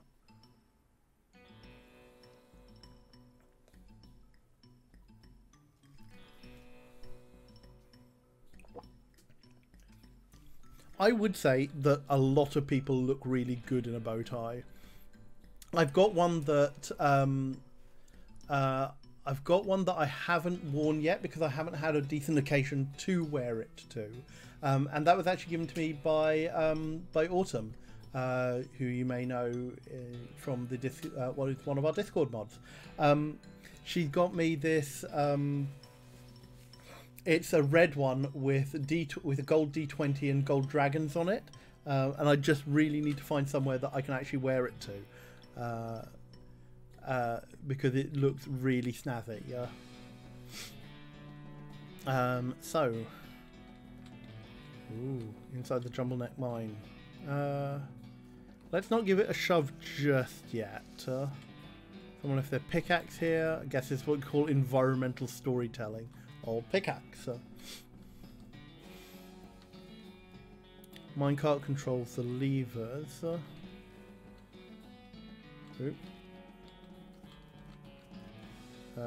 It's a headless skeleton. Skullless. Skullless. Ask Alice about it. What do you think about this old skeleton, Doc? Could you wear it on stream?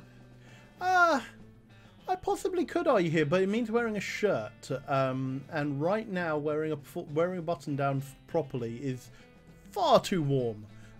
Maybe in the winter when it's a bit colder, we'll see. Votes begin to wear sunglasses. Unless they are prescription sunglasses, I can't wear them. Or I find the snap-on shades for my glasses, because I can't afford prescription sunglasses. Right now, so either I wear them and not able to see, or I find snap-ons. I haven't had a pair of snap-ons in ages, actually. Damage is consistent with the skull we found upstairs. Wow, an epidemic of pickaxe murders. Now we have to find this guy's head in addition to the other guy's body. I'm just playing, Doc. Okay, you had me going there for a sec. Looks like there was a cave in. There isn't much to see except for rocks. There's quite a lot of them though, so if you want to look at rocks, there's a great selection to choose from. Okay, I suspect we need to send the cart into it, but let's... someone forgot their lunchbox. They must be real hungry. Paper bag and some raisins. Okay. What's in the paper bag? This wax paper bag, sandwich bag, didn't do its job very well. Though, to be fair, 6 months is a long time to expect a sandwich to stay fresh. Mine. Some kind of rusty old spring-loaded ratcheting mechanism with an activation lever. It has a sort of gripper on the front, but isn't gripping anything. This is a crate of old dynamite. Dynamite gets very dangerous when it ages, but I know better than to try and stop you from taking a stick if you decided you want to. I have decided that. Unstable stick of... I don't recommend doing a lot of hopping up and down while you're carrying that. You can't tell me what to do, narrator voice. Right, so... Well, let's try giving it a push. Stick that old dynamite in there. This can't possibly go awry. Okay, well, let's pull that.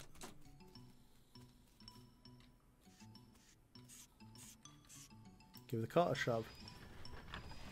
You can pull the shoulders of the mic off and give it a shove. It rolls around the bend and disappears into the next room. You hear a clank noise. Okay, right. Right. Pull the lever. Give the cart a shove. Oh no.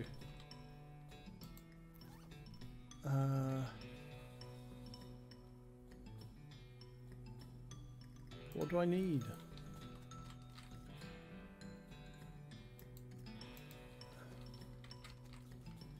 Oh no, have I screwed this? Oh, let's go out.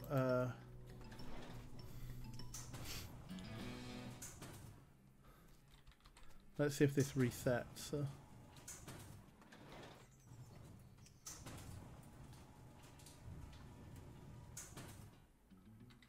No.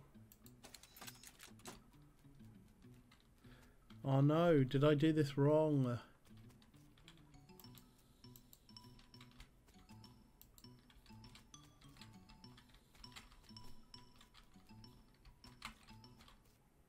Aha. Something heavier duty than a can of oil.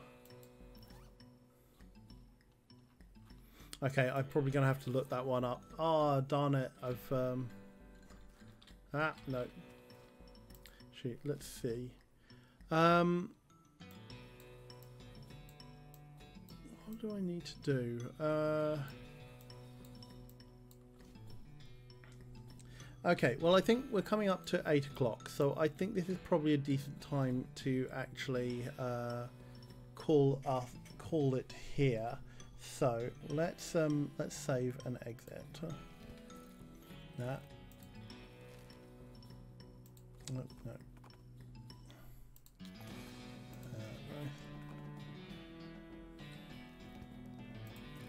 So go to the main menu and let's go.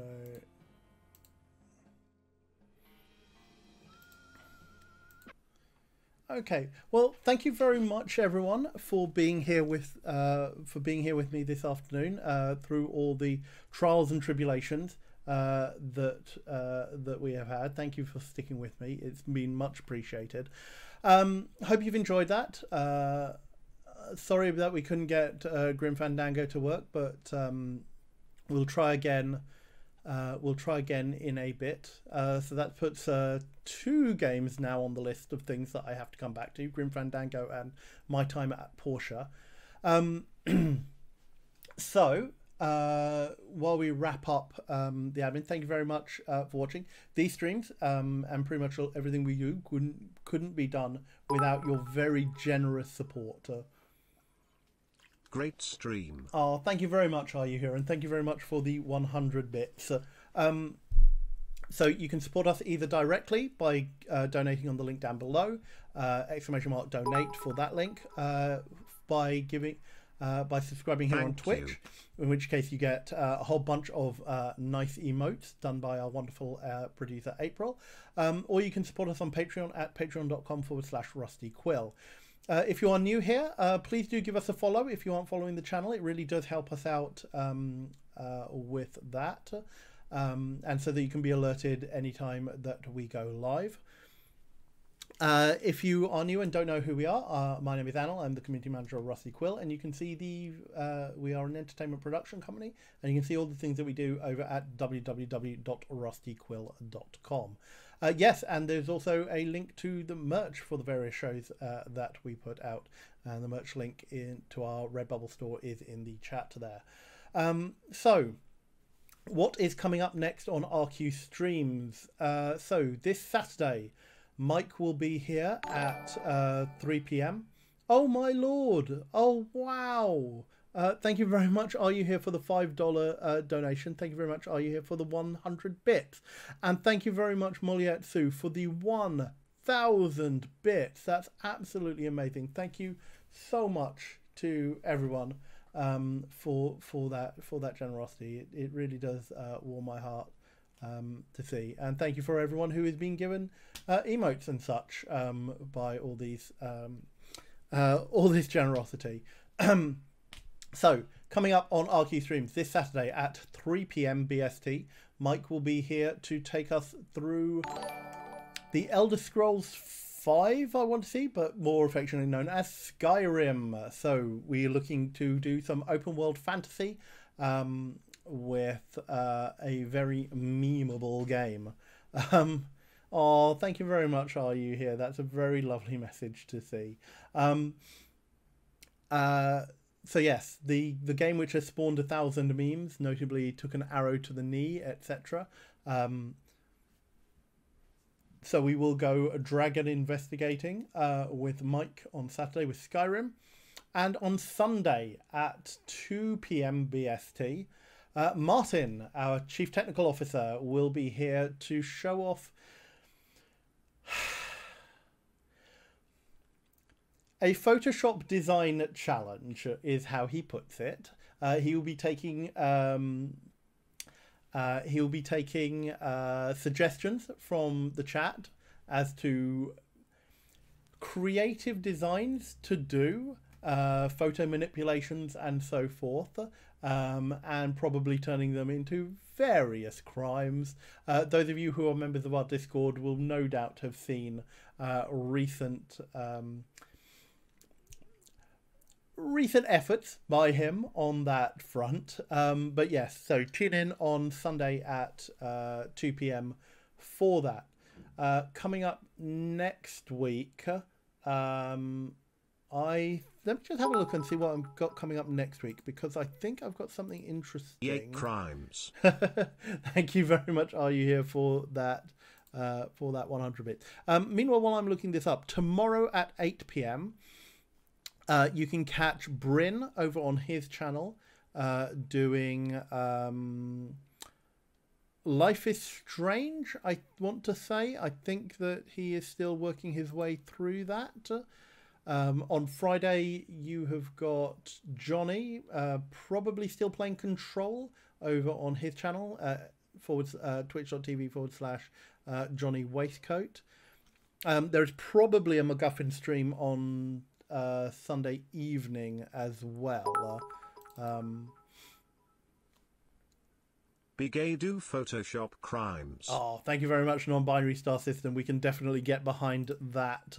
And thank you very much for... Oh, yes, Bryn is skipping this Thursday. He's got a work thing. So, yes, there won't be any stream from him tomorrow. So we have a free evening tomorrow. Although, given the problem we've had, I might see if I might do something. But, yeah. If I do, I will let folk know. Could do an impromptu something, but we will see. So what have I got coming up next week? Oh, yes. So next week. Oh yes, Drudge Cup will be streaming tomorrow. We're back on Dark Crown. Investigation mystery, yes. Yes, next week we are going to be looking at the grand strategy genre. You can find Bryn at twitch.tv/BraveSirFibblethip. If you put !Bryn into the chat, you'll get a link to his Twitch channel there. Bad Banfer, that's you can see that. So next Wednesday, fingers crossed for no Twitch issues and no game issues, we are going to be looking at taking our first look at the grand strategy genre, and we are going to be doing this with Stellaris, the space exploration grand strategy from Paradox. Yes, Inksmudger, that is how you pronounce his Twitch name. So tune in for that. It will be my first look at Stellaris as well. So we will all get to grips with that game together. And then I think in the week after, because I know that I know that a lot of people have been asking for me to play this game, and thanks to the big itch.io bundle that I purchased on behalf of racial justice, I will be taking a look after much request at Celeste. So we have got Stellaris followed by Celeste to look forward to from me. So yes, thank you very much everyone for joining us here this evening. I hope you have a lovely rest of the day. I am going to go and grab some dinner, and we will see you all back here hopefully on Saturday for Mike and Skyrim. Okay, take care everyone. Bye.